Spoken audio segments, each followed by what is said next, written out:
आपल्याला पण काय करायचंय, चिंतन तसं करायचंय. काय, मी बंधनमुक्त जीव आहे. जसं चिंतन करणार तशी पर्याय मिळणार. मी बंधनात आहे बंधनात आहे तर बंधनातच राहणार, परत परत शरीर प्राप्त होणार. आणि शरीराचं दुःख आपण बघितलं, मग आपल्याला परत पाहिजे का शरीर? नको. आपल्याला अशरीरी बनायचे. सिद्ध आहेत का नाही आपले आदर्श? सिद्ध भगवान कसे आहेत? अशरीरी. मला सुद्धा तसं अशरीरी बनण्यासाठी मी तुमचं दर्शन करण्यासाठी आलो आहे. म्हणून आपल्या बुद्धीमध्ये, मनामध्ये, वचनामध्ये, कायेमध्ये काय पाहिजे? सारखं चांगल्या ठिकाणी लावायचं. म्हणजे काय? भगवंतांचे विचार. आणि भगवंतांसारखाच मी पण तसाच आहे. त्यामुळे आपल्याला कसं दिसतो? आपण शुद्ध दिसतो. आपण आपल्यामध्ये मलिनता दिसत नाही, अशुद्धता दिसत नाही.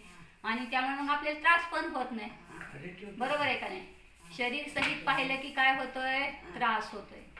आणि शरीर रहित पाहिलं आपल्याला तर सगळा त्रास संपला. आता विचार करा बरं, मी अशरीरी आहे म्हणजे आता मला कोणतं दुःख आहे? कोणतं दुःख आहे मला? अशरीरी आहे म्हटल्यावर कोणतंच दुःख नाही. मग मी अशरीरीच आहे. कर्माच्या उदयात हे शरीर प्राप्त झालंय, पण तो माझा स्वभाव आहे का? ते कायमचा आहे का? नाही. आपण प्रत्यक्ष डोळ्यांनी बघतो का नाही सुटताना? मग माझं पण सुटणार आहे, पण मी शाश्वत आहे. जब जीवन का अंत हो, मेरे सामने एक संत हो, मेरे ओठों पे अरिहंत हो, महावीर का वह पंथ हो. कोणता होता महावीरांचा पंथ? अहिंसा, सत्य, क्षमा. होते का नाही? मग ते आपले पण गुण आहेत, जीवाचे गुण आहेत ते.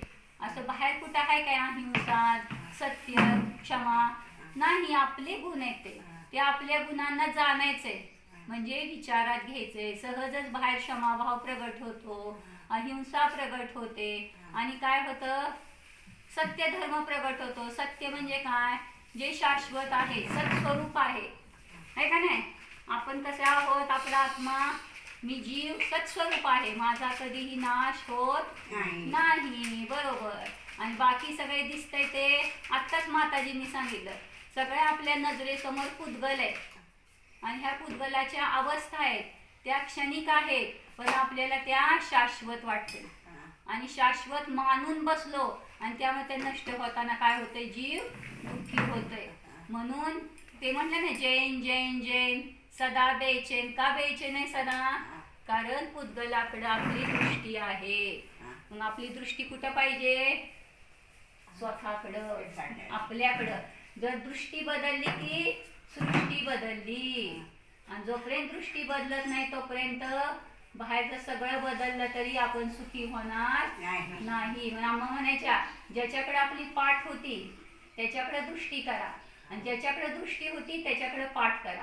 कुठे होती आपली दृष्टी? बाहेर होती, ती आता अंतरंगामध्ये करायची. आणि अंतरंगाकडे पाठ होती, ती आता कुठे करायची आहे? आता तिकडे दृष्टी करायची. बहिरंगाकडे, परद्रव्याकडे काय करायचे? पाठ करायचे. म्हणजे तिथून उपयोग आपला स्वतःमध्ये न्यायचा आहे.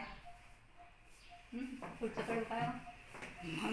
जीवन का अंत हो, मेरे सामने एक संत हो, मेरे ओठों पे अरिहंत हो, महावीर का वह पंथ हो. कषायों की आग में जलता जलता आया हूँ, वासना की राह में चलता चलता आया हूँ.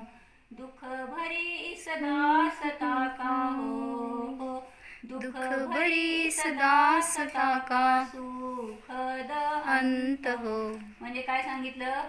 कषायाने मी जळत आलोय, आहे का नाही? काय कषाय? परद्रव्याकडे दृष्टी दिली की कषाय होतोच. क्रोध तरी, मान तरी, मायाच्या तरी, लोभ तरी, आपल्याला समजत नाही. पण म्हणून आत्म्याकडे दृष्टी वळवली तर काय झालं? कषाय सगळे संपले. आणि वासना म्हणजे काय सांगितलं? इच्छा. सतत इच्छा करतोय. कुणाची इच्छा करतोय? परद्रव्याची. परद्रव्य आपल्या स्वाधीन आहे का? नाही. तो पाप पुण्याचा खेळ आहे, कर्माच्या उदयाचा खेळ आहे. आपल्या ते स्वाधीन नाहीये, पण आपण त्याचीच इच्छा करत बसतो आणि सतत इच्छा पुरी होत नाही म्हणून दुःख करत बसतो. बरोबर आहे का नाही? शरीराचं विचार करत बसतो का नाही, इच्छा करतो का नाही, असं व्हावं तसं व्हावं, पण आपल्या हातात आहे का? मग होत नाही म्हटल्यावर आपण परत परत दुःखी होतो. मग दुःखातनं दूर होण्याचा उपाय काय? त्याच्याकडची दृष्टी हलवायची आहे का नाही? आणि कुठं न्यायचा उपयोग? स्वतःकडे. जसं कोण आलं आपल्याला त्रास व्हायला लागला, आपण काय म्हणतो, तिकडे लक्ष देऊ नकोस. काय म्हणतो? तिकडे लक्ष देऊ नको. जसं एक मुलगा होता, दुसऱ्या मुलाला असं वाकडे दाखवत होता. मग ती आईला सांगायला गेला, तो मुलगा मला असं वाकडे दाखवतोय. मग आई काय म्हणली त्याला, तू घरात ये आणि दार लावून टाक. मग संपला की त्रास. तसं आचार्य काय सांगते, तू तुझ्या निज घरात ये, बाहेरचा सगळा त्रास संपला. हा त्रास संपवण्याचा उपाय. आणि दुःख बरीस दासता का सुख दांत हो, म्हणजे काय? माझं समाधी मरण हो. समाधी मरण म्हणजे काय? सच्च लेखन. सतत मी कोण आहे याची मला काय राहू दे, भान राहू दे, याच्यामध्ये जागरूकता राहू दे, हे सांगितलं. फक्त शेवटच नाही, आपल्याला माहिती आहे का कधी येते? म्हणून सतत सारखा पुरुषार्थ काय करायचा? चुकीचे विचार आले तरी परत त्याला तोडायचं. आणि विचार कुठेही असो, आता समजा तुम्ही इथनं गेला तरी विचार काय करायचा? मी जीव आहे, अजरामर आहे, निरोगी आहे, शाश्वत आहे, मला मरण नाही. दुसरा शरीराचा विचारच करायचा नाही. बघू कोण जिंकतंय.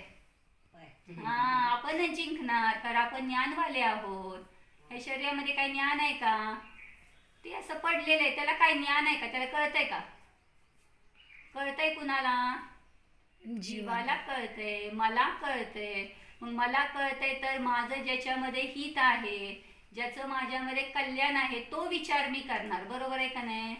हा, आता जर चुकीचा विचार केला तर चुकीचं फळ मिळेल का नाही? नको. आता आपल्याला नको आहे चुकीचं फळ. आपल्याला कळलंय दुःख किती त्रास देतं. मग आता काय करणार आपण? चुकीचा विचार करणार नाही. एवढंच करायचंय, बाकीचं काही करायचं नाही. ओम जाना मी चेतन परमात्मा आहे. त्यांनी काय सांगते त्याचा विचार करायचा, आपण म्हणायचं नाही ते मी तसा आहे असा अनुभव करायचा. अंतरंगामध्ये दृष्टी करा. जाणीव होते आहे, जाणतो आहे. जाणण्याशिवाय मी अन्य कार्य करू शकत नाही. पहा, जाणण्यासाठी मला इंद्रियांची, प्रकाशाची, शरीराची गरज नाही.